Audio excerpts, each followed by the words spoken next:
আমরা তৃতীয় সিয়াম সম্পূর্ণ করতে পেরেছি এবং চতুর্থ সিয়ামের জন্য আমরা মহান আল্লাহ তাআলার ঘরে একত্রিত হতে পেরেছি তারাবির সালাত আদায় করার জন্য। যে মহান আল্লাহ তাআলা আমাদেরকে সেই তৌফিক দান করেছেন, সেই মহান আল্লাহ তাআলার শুকরিয়া স্বরূপ সবাই বলি আলহামদুলিল্লাহ। দরুদ ও সালাম বর্ষিত হোক আল্লাহ রাসূল সাল্লাল্লাহু আলাইহি ওয়াসাল্লামের প্রতি। আল্লাহুম্মা সাল্লি ওয়া সাল্লিম আলা আবদিনা ওয়া নাবিয়্যিনা মুহাম্মদ সাল্লাল্লাহু আলাইহি ওয়াসাল্লাম। সম্মানিত মুসল্লিবৃন্দ, যেমনটা গতকাল বলেছিলাম যে আমরা কাতারবন্দি হয়ে দাঁড়ানোর ক্ষেত্রে বেশ কিছু হাদিস বলবো আপনাদেরকে। তারই ধারাবাহিকতায় আজকে দ্বিতীয় হাদিস যেটা বলবো সেটা হচ্ছে আন আয়েশা রাদিয়াল্লাহু আনহা قالت قال رسول الله صلى الله عليه وسلم إن الله وملائكته يصلون على الذين يصلون الصفوف ومن سد فرجة رفعه الله بها درجة। আয়েশা রাদিয়াল্লাহু আনহা হতে বর্ণিত, তিনি বলেন রাসূল সাল্লাল্লাহু আলাইহি ওয়াসাল্লাম বলেছেন, ইন্নাল্লাহা ওয়া মালাইকাতাহু ইসাল্লুনা আলাল্লাযিনা ইয়াসিলুনা আস-সুফুফা, নিশ্চয় আল্লাহ তাআলা এবং ফেরেশতাগণ তাদের প্রতি রহমত বর্ষণ করেন যারা কাতারবন্দি হয়ে সালাত আদায় করে। ওমান সাদ্দা ফুরজাতান রাফাহুল্লাহু বিহা দারাজাতান, আর যে ব্যক্তি কাতারের ফাঁক বন্ধ করে দাঁড়ায় আল্লাহ তাআলা এর বিনিময়ে তার মর্যাদা বৃদ্ধি করে দেন।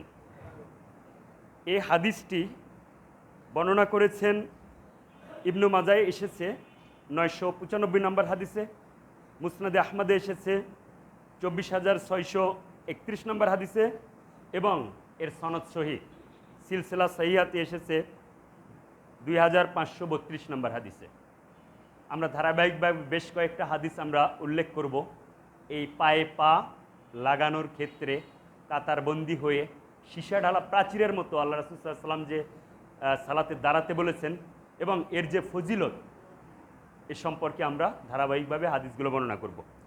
পাশাপাশি আপনাদেরকে আবারও বলতে চাই যে রমাদানের আগেই আমি শাবান মাসেই আপনাদেরকে বলেছি যে আমাদেরকে রমাদানের যে আমলগুলো নিয়ে প্রস্তুত নিতে হবে, সেই আমলগুলোর মধ্যে একটি উল্লেখযোগ্য আমল ছিল দানের ক্ষেত্র।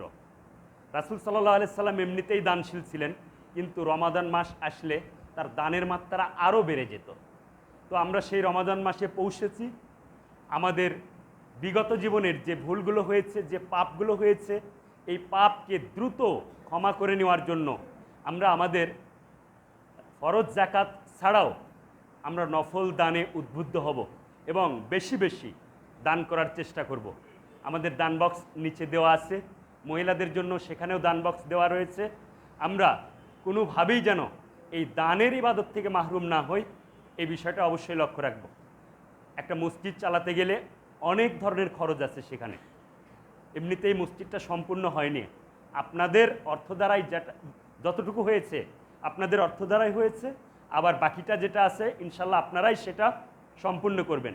পাশাপাশি এই বড় একটি প্রতিষ্ঠান, এটা শুধু মসজিদ নয়, এটা একটি দাওয়াখানা, দাওয়া সেন্টার পর্যন্ত।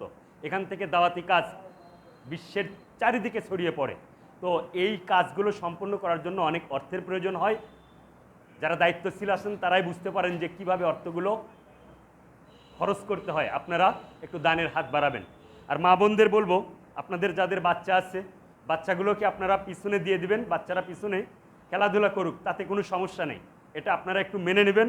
এভাবেই আল্লাহ রাসূল সাল্লাল্লাহু আলাইহি সাল্লাম মহিলাদেরকে মসজিদে আসার প্রতি উদ্বুদ্ধ করেছেন এবং বাচ্চাদেরকেও মসজিদে আসার প্রতি উদ্বুদ্ধ করেছেন। স্বয়ং রাসূল সাল্লাল্লাহু আলাইহি সাল্লামের ঘাড়ে পিঠে সালাতরত অবস্থায় বাচ্চারা কিন্তু উঠত। রাসূল সাল্লাল্লাহু আলাইহি সাল্লাম সিজদার সময় নামিয়ে দিতেন, আবার ঘাড়ে উঠিয়ে নিতেন, এমনটা কিন্তু করতেন।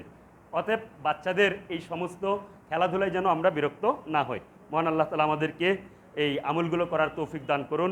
সুবহানাকাল্লাহুম্মা রাব্বানা ওয়া বিহামদিকা আশহাদু আল্লা ইলাহা ইল্লা আনতা আস্তাগফিরুকা ওয়া আতুবু ইলাইক। আমরা এখন